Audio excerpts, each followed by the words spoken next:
ગામડાનો ધબકાર ચેનલના સૌ ખેડૂત મિત્રોને જય માતાજી. મિત્રો, હવામાનની વાત કરીએ તો ગઈકાલના સવારના 6 થી ત્યારે 21 તારીખના સવારના 6 સુધીમાં 141 તાલુકામાં વરસાદ થયો. એમાં સૌથી વધુ જૂનાગઢના માંગરોળમાં 3.5 ઇંચ, જામનગરના જોડિયામાં 3 ઇંચ, બાકી જૂનાગઢના સિટી અને તાલુકામાં 2-2.5 ઇંચ, 3.5 ઇંચ જેવો આવતો. 3-4 તાલુકામાં કુલ 25 તાલુકામાં 1 ઇંચ ઉપરનો વરસાદ હતો. હવે મિત્રો, સિસ્ટમની સ્થિતિ શું છે તેની વાત કરીએ.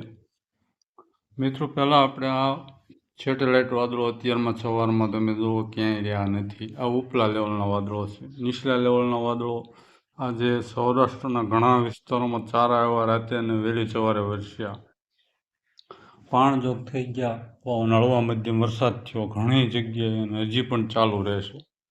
હવે હું પરિસ્થિતિ છે સિસ્ટમની તે જોઈ લઈએ. જે સિસ્ટમ પાકિસ્તાનમાં હતી તે નબળે પડી અને 700 SPMમાં યુએસી બની ગયું છે. ને મિત્રો, ભેજ જે છે 850 અને 700 SPMમાં તે ફૂલ સૌરાષ્ટ્ર અને ગુજરાતમાંથી છવાઈ ગયો છે. 80-90% જેવો ભેજ 800 SPMમાં અને 60-70% 700 SPMમાં ભેજ બતાવે છે. જોકે એને વલોણવું જોઈએ.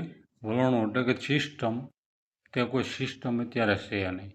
અત્યારે આ યુએસી છે ચોમાસું ધરી અમૃતસર સુધી વહી ગઈ છે આ અત્યારના બુલેટિનમાં.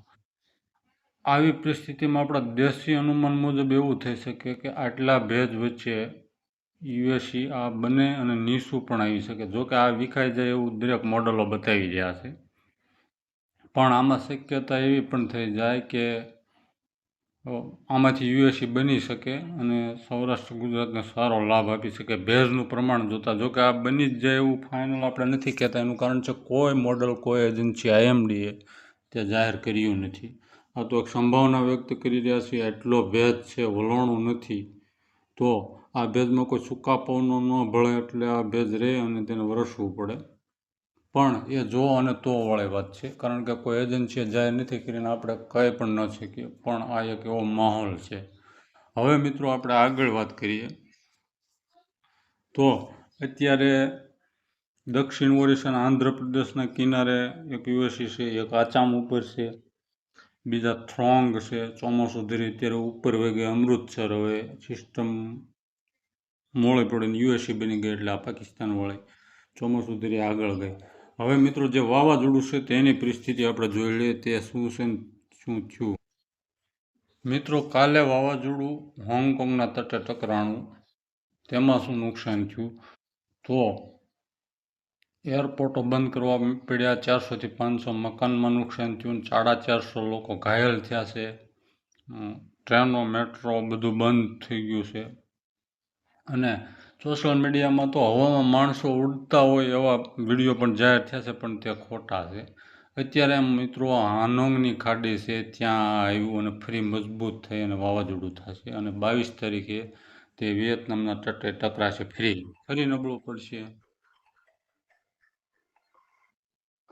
હવે મિત્રો, હાનોંગની ખાડીમાં આવી અને આ વાવાઝોડું મજબૂત બનશે અને મજબૂત બન્યા પછી પાછું તટે 22 તારીખે ટકરાશે આ વિયેતનામની બોર્ડરે અને તે ફરી નબળું પડશે અને પછી 700 SPMમાં યુએસી બની જશે. યુએસી બની અને 24 તારીખમાં બંગાળમાં આવી અને ત્યાં લો પ્રેશર બનશે. ત્યાં યુએસી બની જશે અને તે યુએસી અને આ યુએસી મળી અને લો પ્રેશર બનશે. અને તે મિત્રો, હવે આપણે ગુજરાતમાંથી આવવાની કેવી શક્યતા છે ને કેવું ગાંડું તૂર યુરોપિયન મોડલ થયું છે તે જોઈએ સ્ક્રીન ઉપર.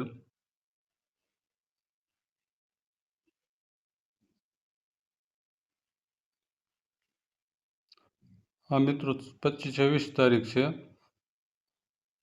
26 તારીખ છે.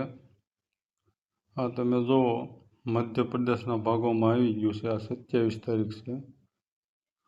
હા મિત્રો, 28 તારીખ છે.